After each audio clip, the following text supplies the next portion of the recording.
ang dakilang regalo. Yan nga yung sineselebrate nating Pasko. Amen? So, nasa sa atin, kapatid. Alam po natin ang bawat isa tinanggap natin dakilang regalong to. Ang tanong, binuksan mo ba to? Inunwrap mo? Ito po yung dala niya sa atin. Ito po yung ibinibigay niya sa atin.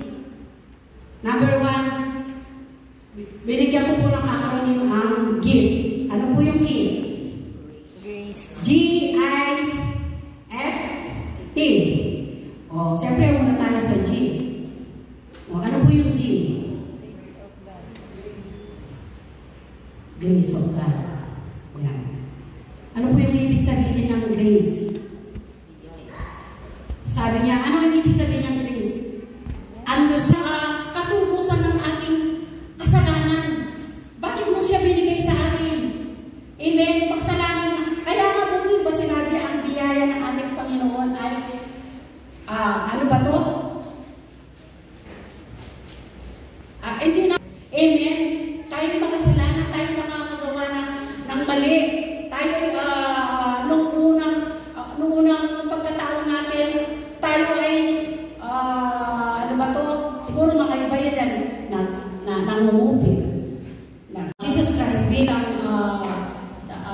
perfectong regalo, nagkaroon po tayo ng intimacy. Binibigyan po tayo ng kakayaan para mabalik po yung relasyon. Hello?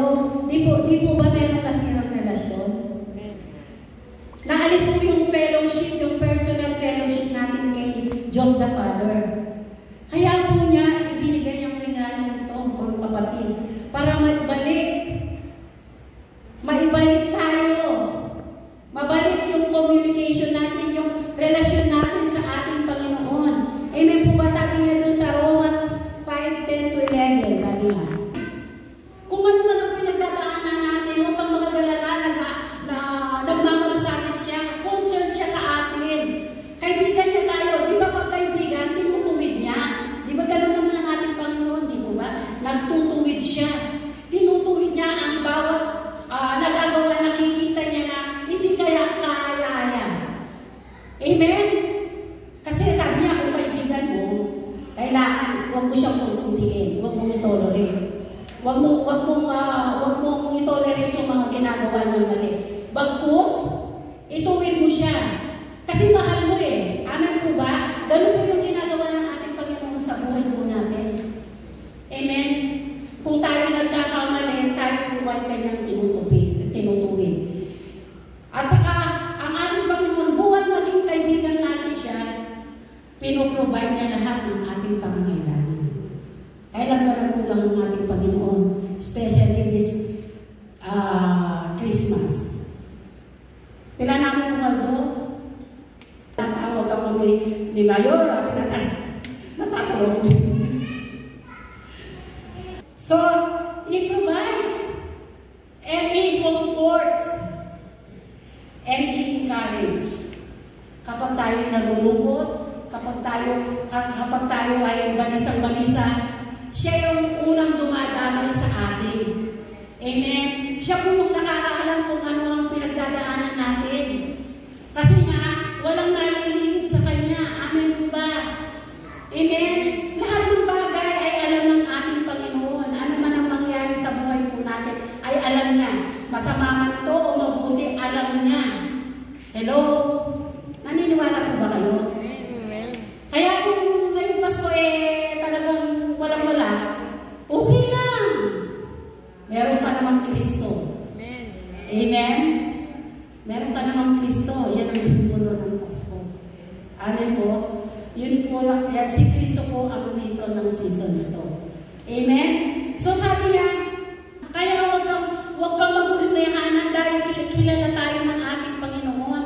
Ano man ang mangyari sa atin, kaya tayong tugunin ng ating Panginoon. Kaya niyang i-provide, kaya niya tayong i-comfort, kaya na tayong alagaan. Amen? Bilang kaibigan, kahit na anong pinoproblema mo, sasabihin mo sa Kanya. Amen po ba?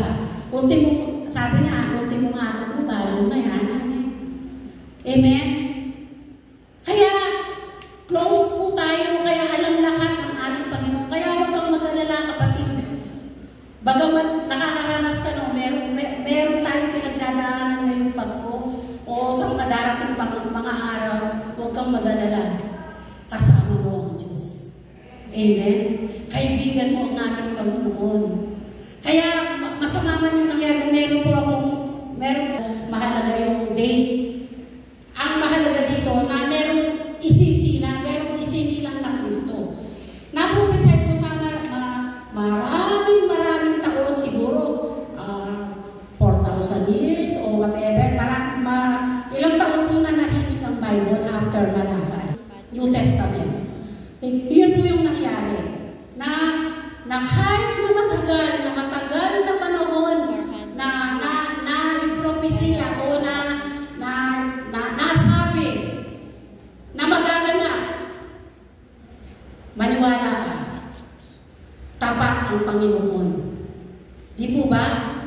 Sa Isaiah pa niya sinabi yun na merong ipapanganak na isang Kristo na magtutubos ng tutubot sa ating mga kasalanan.